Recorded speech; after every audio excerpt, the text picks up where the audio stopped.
Okay. Good evening, everyone. I'd like to call the Covington City Council meeting for Tuesday, June 24th, to order.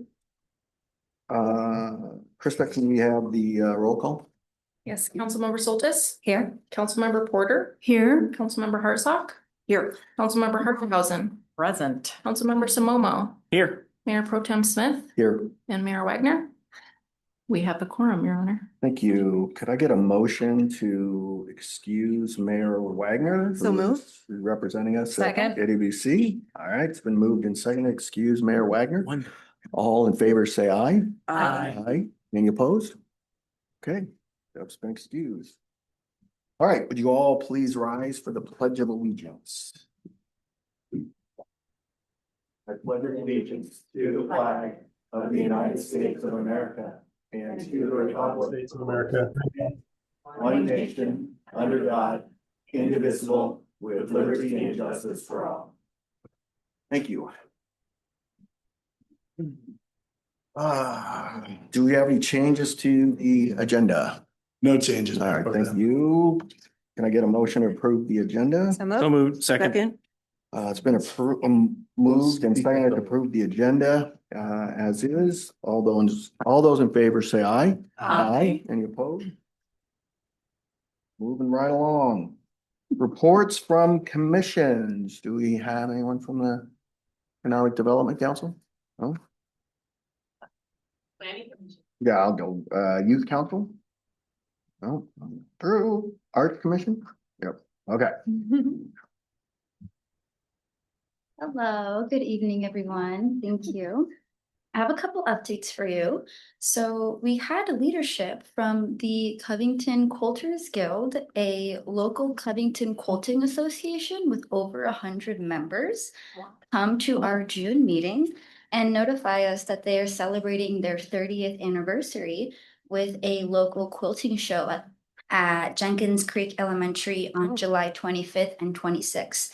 They actually came to our meeting looking for Art Commission representatives to present awards to the different quilters. And I'm not sure the exact amount, but these quilters do go to foster children, children in need. They're actually donated to the community. So we love that.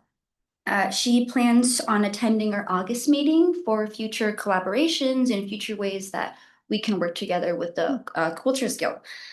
Second, I have pretty exciting Karma Collective updates. For those of you that don't know, the Karma Collective is a joint collaboration we're doing with the Economic Council to bring karma statues to different businesses and different locations around Covington, i.e. marketing, i.e. just to bring forth our city mascot that many people are aware of, but we're trying to bring him more to life. We currently have an order of 5 karmas in progress in work, simply due to the company only making that amount for the phase that we're in. Once we begin our production, which is 12 to 14 weeks from present day, we have 10 already in place.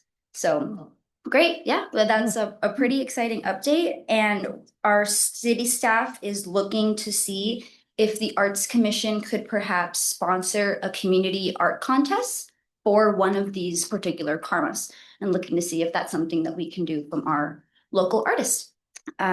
So for moving on, for Covington Days, our chalk artist Naomi is no longer coming on Friday, she's coming on Thursday. Her schedule's lined up with her pregnancy and all that. She was not able to exactly come for Covington Days, but she's coming on Thursday. Cross our fingers, the rain and weather will be lovely and we won't have to do major touch-ups or major things from that, but we are planning on giving chalk packs and doing chalk work along Covington Days. We're also doing chameleon crafts. We're also doing coloring sheets of the Karma Collective statue models. Yeah, kind of trying to start the buzz there. And for that's kind of all we have for Covington Days. And small updates are, we have already a full leadership board. Yes. Katie, our Commissioner Katie is our secretary. Vice Chair Megan, and myself as your chair. Yeah, so that is all the updates that I have for you. Any questions? Joe? You said we have 5 karmas getting ready to be made or are being made. Do we know where they're going to be? Not at this moment, but I can get those details to you guys and at the next meeting, tell you guys quickly. Yeah. Cool. Yeah. Remind me, how tall are those karmas? Do we have any idea? 5 Six- feet. 5 5 feet? feet, yeah. 5 Okay, feet, 5 yeah. feet. So me, I'm 5 Yeah, feet. yeah. 5 feet, yeah, exactly. I think in answer to Joe's question, I think there is some discussion about putting on one of the pedestals at CCP Mhm. out there. I think the city will take 2 and then we're working on leases for the other ones. Cool. There you go. Well, thank you. Thank you guys. Equity, anyone from Equity, Culture, and Social Justice? Yep. Hi, everyone. My name is Janelle Johansson. So we focused on a few items in our last meeting in May, mostly around our work planning and our 3 main goals for the next year. So the 3 main goals will be focusing on celebrating our community's diversity through a variety of different avenues, and we're exploring those. And strengthening relationships with the community. So this includes planning for a pilot city of Covington 101 class to basically engage the community and how they can engage with the city. And then we're also, a third goal is ensuring the commission stays current and aligned with the citywide equity goals and policies. So the commission created a subcommittee for Covington 101. There's already some initial research there. I know Kent has done a Kent 101 class, so we're looking into what they're doing, and I think 3 other cities have also, local cities have also done something similar. So hopefully we can invite them and talk to them a little bit more about that effort. We also drafted and approved a couple of social media posts for June, so one for Pride Month and another for Juneteenth. And then upcoming meeting this month will focus on some findings from the initial research on the cities. And then we'll also be discussing potential uses for the town center to celebrate diversity. And also just thinking about additional kind of celebrations and acknowledgements that we'll be doing on Covington's social media. Any questions there? Any questions? Good to see you. Thanks, Yeah, everyone. thank you. Yeah. That's great. Human Services? Hello, I'm Anne Magner, representing Human Services Commission. I have 5 items, but I'll be brief. So the first one is we did meet with the Lutheran Community Services Northwest team last month. So they give us a presentation on the latest trends and business operations. Currently, much of their findings, unfortunately, did talk a lot about things being cut within their systems, and clients are dwindling due to fears over the current administration. And while that's hard to hear, that's just some of the things that we deal with in the Human Services Commission. So I just want to be transparent about that here as well. But overall, a very good meeting, and we do intend to keep in touch with them in the future as well. And then secondly, we did do a debrief of the makers market. I know that that's probably been discussed previously here, but we did just internally discuss that it was a huge success.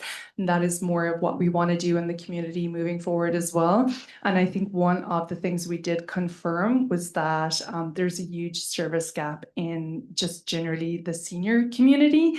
So that is something that we want to look more into in the future. We had a lot of seniors actually come to the table on that day just to talk about various things that they would like to see more within the Covington community. So that's something we're going to follow up with more in the future. And then third of all, we are discussing currently the 2025 work plan and events. So we have been talking more about tabling because that has been such a huge success for us, and people actually don't know that there is a Human Services Commission. So I think putting ourselves out there a little bit more and just making sure people are aware of who we are and what we do and how we represent the community is going to be really beneficial to us moving into the rest of the summer. So that's something that we really want to take seriously moving forward as well.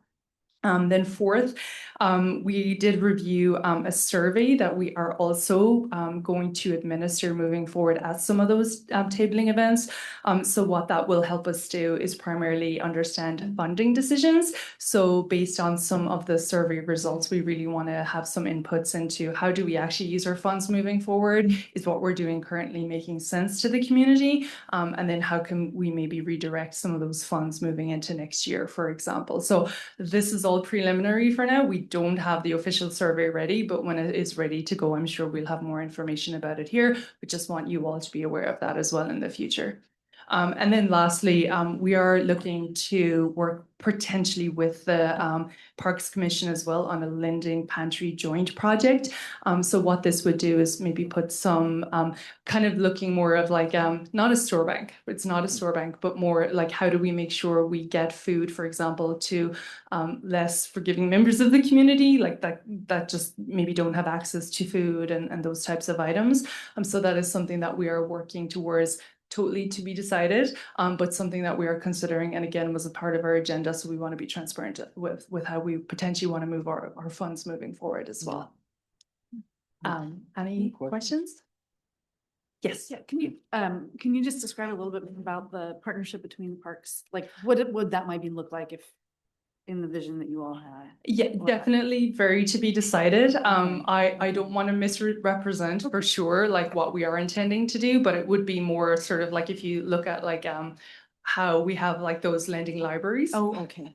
So if that helps kind of envision what that would potentially look like. But again, we need to be very careful about how those are used moving forward and making sure we have the right intent involved in that as well. So hopefully that helps. Yeah. Any other questions? Thank you. Yeah. That's great. Okay, thank you. Parks and Rec, anyone on or anyone online? No, Kathy, Planning Commission.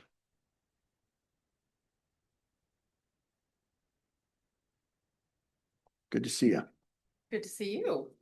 Good evening, council members. I'm Kathy Foster, Vice Chair of the Planning Commission. It's been a few months since our last report, so I wanted to give you a quick update on where things stand. There was no Planning Commission in May. That month, staff focused on their time on finalizing the Middle Housing Code for your consideration and completing the Climate Action Grant deliverables required by Commerce. In June, we shifted our focus to the next major task, which is updating the Critical Areas Ordinance. This update is due at the end of 2025. The ordinance hasn't been updated since 2015 comprehensive plan, and both Ecology and Commerce have released significant revised guidance since then. Because of that, staff and our consultant Bassett are recommending a full repeal and replacement of the current ordinance. Here are some of the key areas we're starting to work through. Wetland buffers. The good news is our existing wetland buffers are already in line with Ecology's current best available science, so we don't expect major changes in that area. Stream buffers. This is where we are likely to see more impact. The Ecology and the Department of Fish and Wildlife have released new guidance focused on stronger riparian protections, particularly for smaller stream channels. As a result, the city will likely need to increase the buffers for type NP and NS streams, which tend to be the tributaries to our larger streams, from the current 60 feet to at least 100 feet. For our larger streams, such as Jenkins, Little Sues, and Big Sues, which are classified as type F, we currently require a 115-foot buffer. Staff is working with Bassett to determine whether that can be retained or whether we will need to increase it to between 130 and 150 feet to stay compliant. Readability and usability. Along with the technical updates, the Planning Commission is reviewing the ordinance to make it easier to understand and use. The current code is nearly 100 pages long and is written in a very technical style. Our goal is to rewrite it in plain English so that staff, biologists, applicants, and the public can all navigate it more easily. Looking ahead, in July, the Commission will continue to work on the Critical Areas Ordinance and begin discussing the new legislative mandates related to land use that have come out of the state in the last session. I'm happy to take any questions. Thank you. Any questions? Yeah, Beth. Questioner today. In that conversation, was there any discussion about current property houses that are closer to streams and what a buffer might look like? And is there any talk about? We did How talk to- about, but I can't remember the technicalities of it, Okay. because I That remember might we be were more looking at, cleaner yeah. than she's got. Yeah, no, we did. We talked about that at the last meeting because we're really trying to push to keep that buffer the same, but we're not sure we can do that. So then we talked about what does that mean, because those three streams dissect our city direct like in thirds, and there's already fairly developed. So what Facet was going to go back and do a little more research for us is if we can start to look at those areas that are already developed differently as far as like those riparian areas, because they're technically already developed, and then maybe changing those, maybe the buffers go wide here, they get narrow here, and then they go wider in other areas. So we're really trying to work through that with the intention to keep them as close to the same as possible. Yeah, so more to come on that, but we are asking, the commission is asking those questions. And I only say that because we know in our neighborhood, there's several homes, we've talked Yeah. about this before, where their awning is in the creek and still in the creek, right? Yeah. I mean, so like, I don't know if that would fall into one of these Yeah. smaller streams, but the reality is people that live along there don't necessarily even see it as anything belonging to the public. It's kind of like their thing to do with whatever they want. And Right. unfortunately, I think it needs to be probably addressed.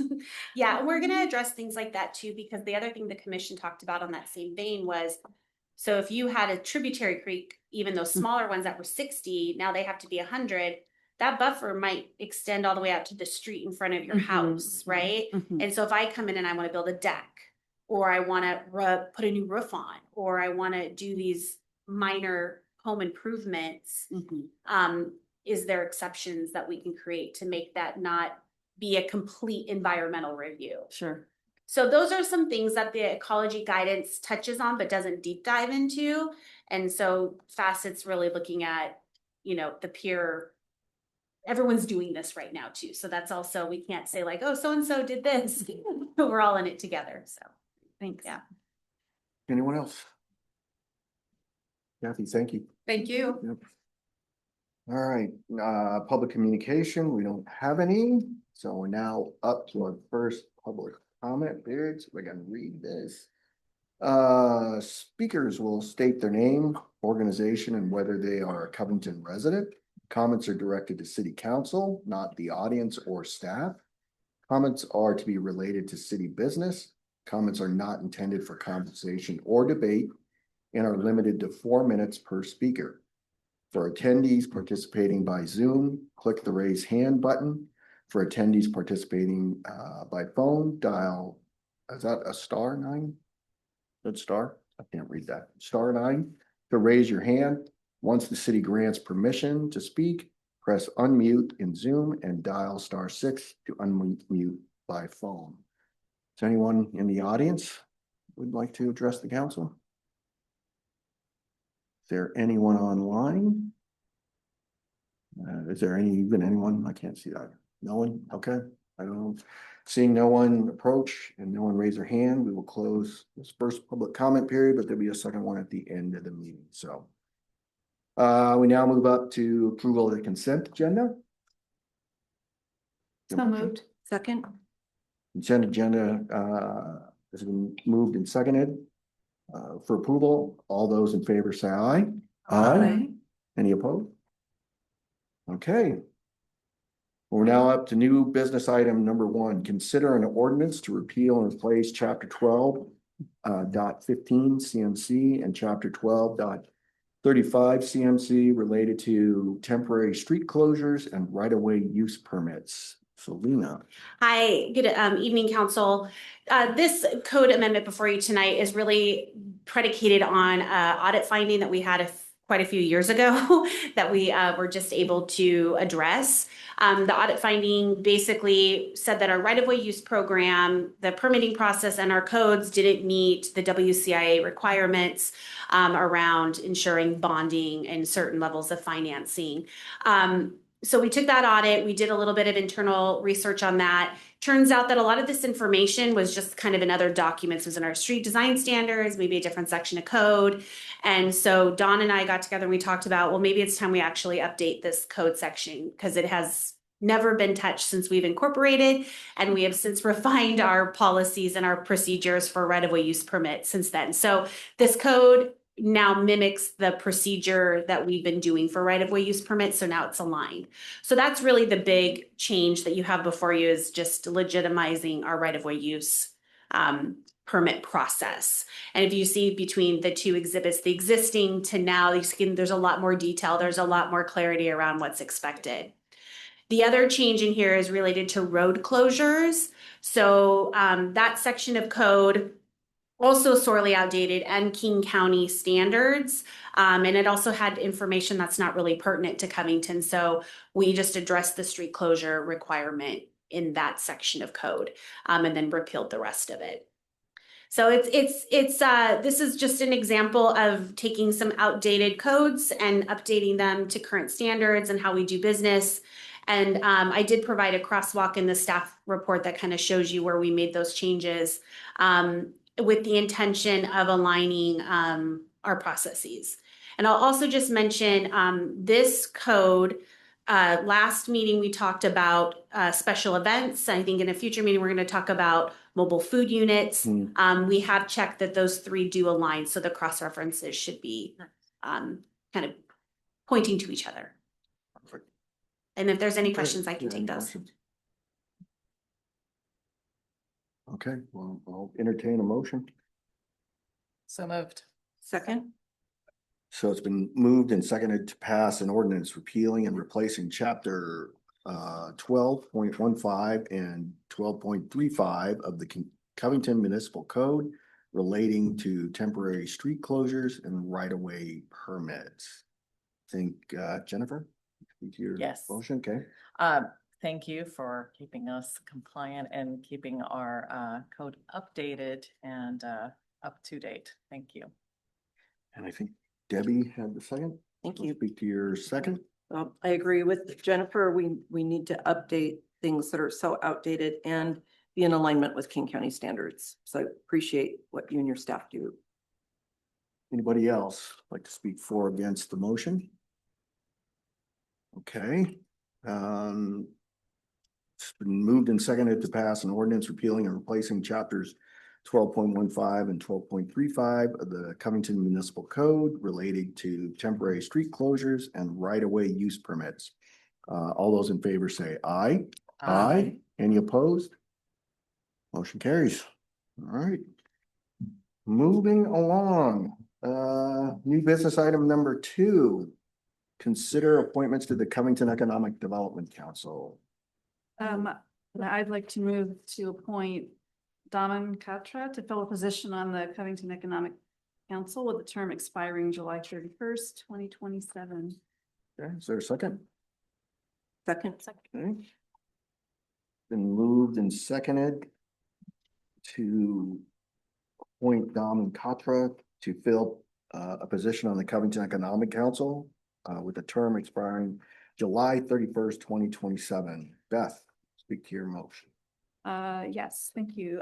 She's already been on, she's served several terms and is appreciating the movement where the ideas that they've been forming over the last years are now finally being able to get put into action for some of the downtown businesses, Karma, interacting with other commissions, and has a passion for making sure the community stays engaged, not only the businesses, but residents as well, and looking for creative ways to reach out so that the community can move together to help create a stronger economy for Covington, provide services for residents. So. Thank you. Debbie, speak to your second. Thank you. Daman is such an asset to that council.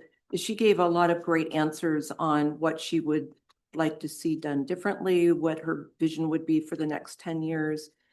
We did hear kind of an overarching theme tonight, and that was seeing council more often. So I think that's something that we'll we'll talk about, but she not only likes to help provide insight and direction to our smaller businesses, but she likes to get that feedback. So she's very much a good listener, two-way communicator, and she has a vision for helping those in the community that may not have small businesses but have ideas to maybe launch, and maybe there's a platform that the city can help with. And she has great ideas about collaborating with other cities and states on ideas. And she brought up the Karma collaborative, and that was actually from another city. And they like to get ideas from outside our box. So I really appreciated that. Thank you. Anyone else want to speak for or against the nomination? Okay. Been moved and seconded to appoint Darlene Cottrell to fill a position on the Covington Economic Council with the term expiring July 31st, 2027. All those in favor say aye. Aye. Any opposed? Okay. Congratulations to Darlene. All right, that's it for new business. Future agenda item. You see that included? When is our next meeting? Next what? When's our next meeting? July. Second Tuesday in July, Okay. whatever date that is. Yeah. July 8th. Yeah. Yeah. I thought Regan I thought you Yeah, had a you calendar memorized, planted in okay. your brain. Anything? Oh, yeah, Debbie. I just wanted to point out on the upcoming agenda that we got in our packet, it has for new business, no, I'm sorry, at the beginning of the meeting, it's got reports from commissions. But we just had that tonight. Did we change? That was a mistake just because it's the regular template and we didn't remove it prior to Okay. publication. All right. So that will be removed on the official agenda. Okay, thank you. Okay. Now up to council staff comments. So I guess you start with the chief. Yes, thank you, council. August 5th is National Night Out, so if you want to mark that on your calendar, we'll be reaching out to HOAs and whoever else wants to put on a National Night Out event. I think a church is asked to do it, Okay. so we will include them also. Cool. We'll be having that on August 5th. You'll get more information as we go. So that's all I have. Thank you. Guess we'll go to Selena, and then I'll go to Dawn. Nothing for me tonight, council. Thank you. Dawn, Nothing tonight, thank you. okay. Ethan, Hi, council, nothing from me tonight. okay. Who else am I missing? Who's on? Mark? Well, I see Mark, but is there anyone else? Who's the? Casey? Is it Casey? Casey, but she's gone. Okay. That's you now, Regan. Nothing other than I just wanted to point out something about Dom, and that goes to the points you all referenced. We have our business to business program in CEDAS, and she does a great job with that. And she always reports back to me with this really detailed list of all these requests from every business she goes to. And but it's a great opportunity for me to follow up with those businesses and reply with that information and stuff. So she's fabulous. Thank you for reappointing her. Yeah, we kind of got that in our interview. Krista, Nothing from me tonight, thank you. guess we'll start with Jill. Did we get Mark? Oh, sorry, Mark. I have no report and there is no executive session tonight. Thank you, Joe. Yeah, my Welcome, Mark. Yeah, yeah, Joe. So first I want to say, yes, graduation, you were right. I did not keep a dry eye. It was great. It was moving. It was great to see the future of our community and all of our local communities graduating on the 14th. It was a great time. If you didn't have anyone graduating this year, congratulations. You got to keep some dry eyes on a Saturday in Kent. So there's that. Summer is here. My son was complaining that it was raining on the first and second day of summer. And now he is my youngest one. And now he's in Illinois, wishing he was back here because he walked out of the airplane and just immediately started sweating because of the humidity. So today I went to the park pop-up. It was lots of kids and families were there. They were doing bubbles with just ropes. They were dipping the ropes into the bubbles and making these huge, but it was really cool. I'm sure if my dog was there, he would have been in heaven trying to pop all those bubbles, but, and then the Ready, Set, Play handout went smoothly for the little bit of time that I went there to see how it was going. They were staying very busy, and I know I helped to refill the lanyards at least once, and I know Carla did it a second time after I left, so it was really good to see that. And I know they'll be back tomorrow, and I will be there tomorrow too, because during the Princess and Superhero meet and greet. So I'm gonna try to make as many of those during the day events during the summer as I can. So if anyone wants to, tell me not to show up and replace me for that, that's okay too. But it was a great events today, very well attended. It was great to see Walls of Books was out there too. I saw they were getting busy with lots of people trying to find their next summer read. So it was a great community day, and I'm looking forward to tomorrow to see what that's like. Great, thank you, Joe. Deborah. Friday, some local community members are hosting a Pride event at CCP. I encourage everyone to attend. All Books will be there. Girl Scouts will be there. UCC of Renton will be there. Lambert House, many nonprofit groups. And there will be a barbecue, potluck. It'll be live music, acoustic style. And yeah, it'll be a lot of fun. So I encourage everyone to come. Oh, and Dave Up the Grove will be the speaker. So 3 to 7. Great, thank you. Debbie.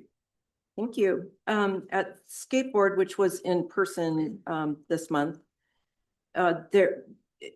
Metro talked about that they're focusing on Metro youth, and they want to get the word out that teens 18 and younger ride free. And they gave a website on how we can direct people to sign up. And if you'd like, I can get this to Carla if we want to post it on Facebook to share. And then there was a presentation from WSDOT's Virtual Coordination Center. It's their statewide virtual coordination center, and it's kind of like our emergency response center. And it's any accident, construction, any event that's impacting traffic.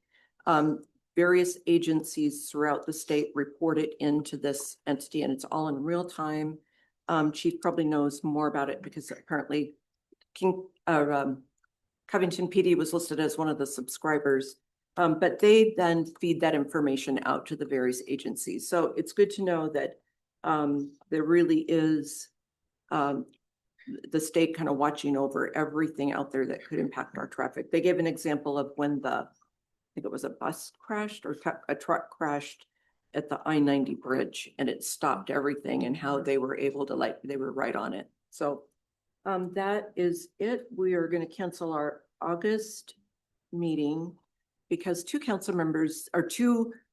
board members that are also council members, one on Beering, one on Federal Way, they take the whole month off. So I just thought I'd mention that.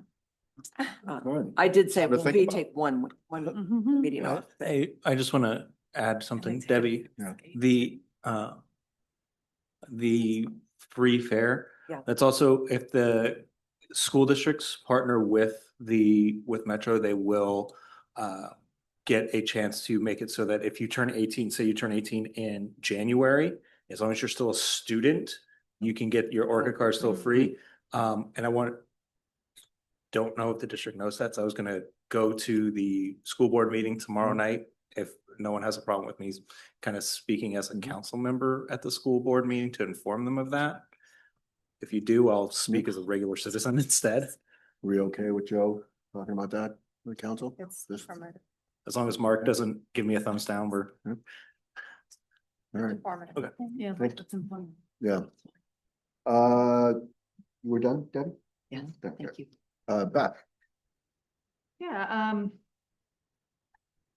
for JRC, I volunteered to help with this community development block grant review, applications review over the next month and a half. So looking forward to seeing what projects are out in the community. And I know not everybody's going to get all the money they want because that's, always at a premium, but we'll bring the recommendations to the JRC meeting in September for approval. So we'll have a little bit more information by in the month or two after that as to what programs get approved.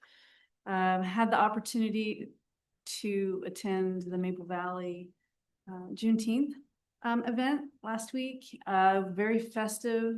They had a musician with a stage, face painting, food trucks. It was just a very light and festive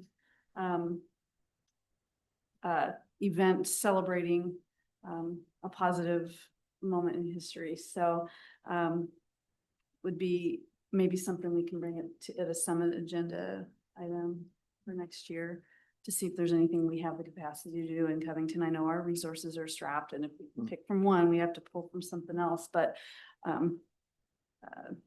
it was very well attended, and I think a positive thing for the community, trying to provide a healthy and safe environment. Speaking of safe environments as well, just to put it on your calendar, Purple Light Night, I'll reiterate, it is Saturday, September 27th, Don Henning Roundabout.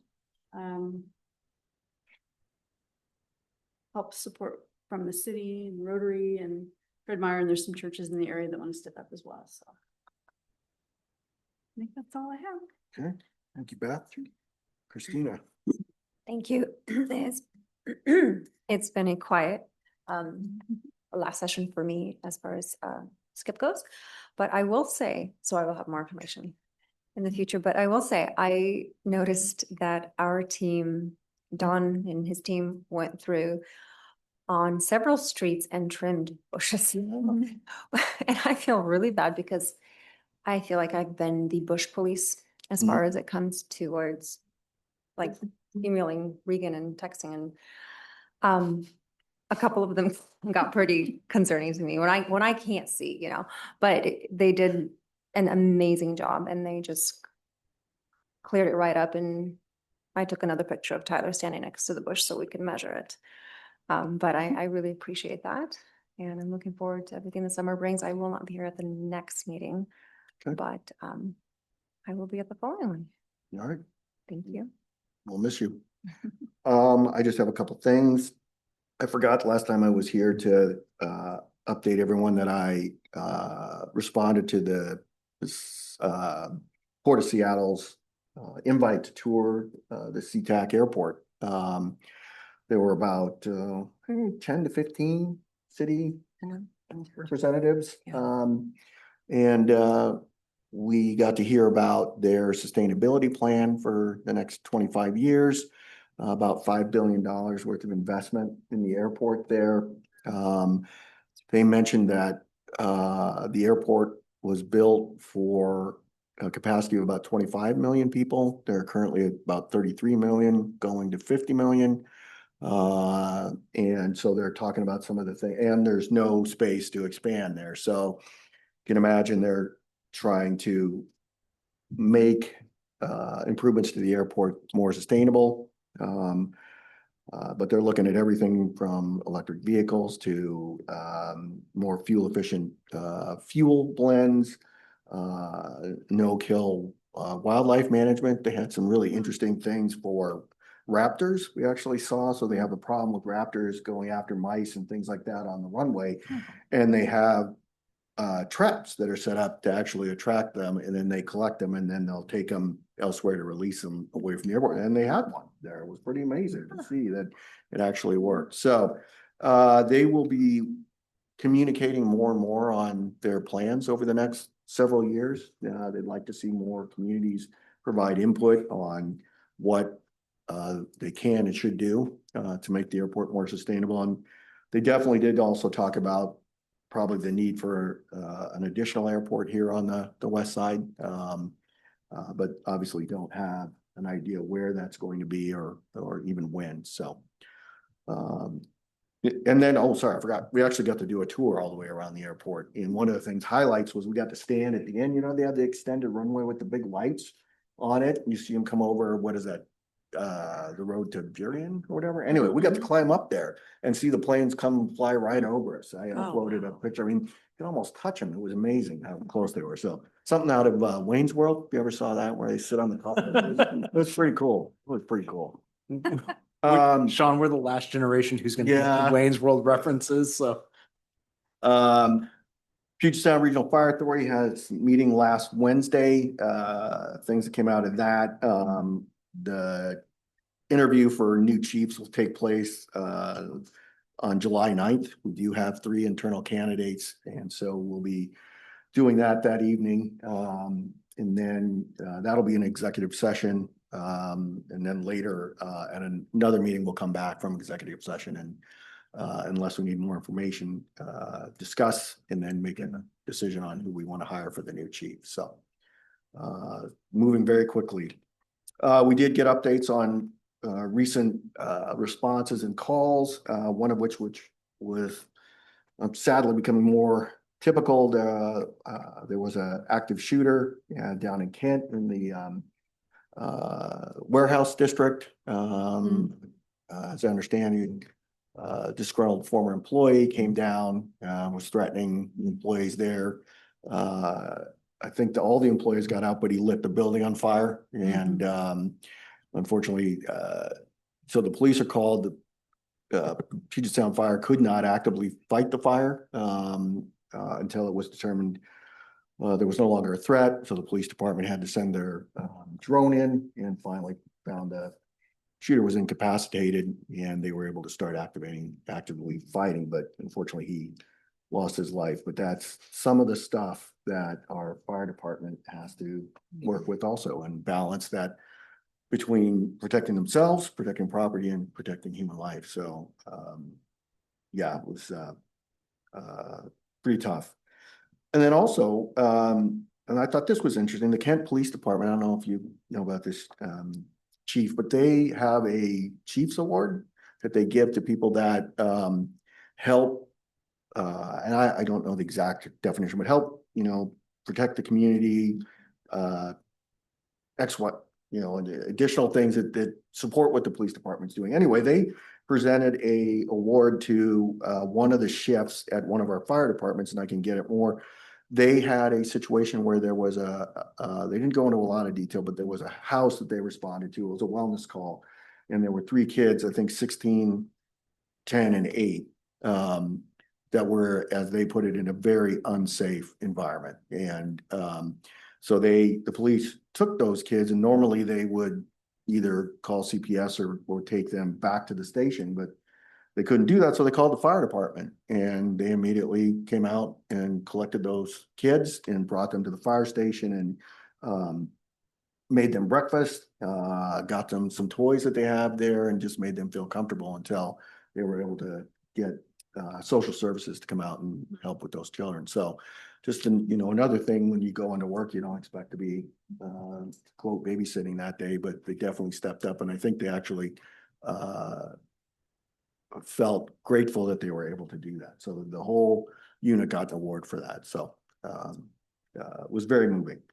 And then the fire department is actually starting to pilot new CO2 clothes washers. I think I mentioned this. So carbon dioxide, clothes washers, liquid carbon dioxide. Many modern bunker gear have chemicals in them to repel water.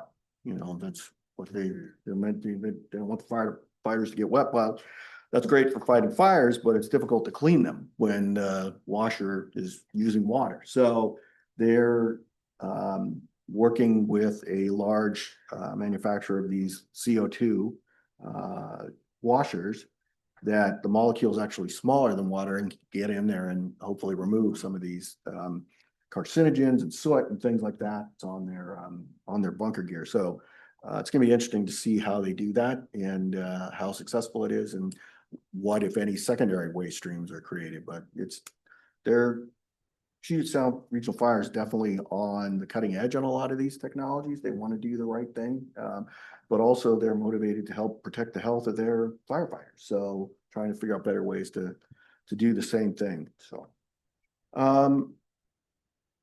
I reiterate the Juneteenth celebration. I thought it was great. Mayor Sean volunteered to send us some information on theirs, what it costs, some of the outreach they did. I think they said about 200 to 300 people that attended, had speakers. The sheriff came out and spoke, so something we definitely want to consider. And it looked like it was a lot of fun. So, and then I'll just reiterate the medians look really good. So I saw them driving in. Yeah, they're looking great. So, okay. So now to our second public comment period. Speakers will state their name, organization, whether they are a Covington resident. Comments are directed to city council, not the audience or staff. Comments are to be related to city business. Comments are not intended for conversation or debate and are limited to 4 minutes per speaker. For attendees participating by Zoom, click the raise hand button. For attendees participating by phone, dial *9 to raise your hand. Once the city grants permission to speak, press unmute in the Zoom or dial *6 to unmute by phone. Is there anyone in the audience? No? Is anyone online? Seeing no one approach the podium, no one online. We don't have an executive session. So this meeting is adjourned. Can someone, what time is it? 47:46.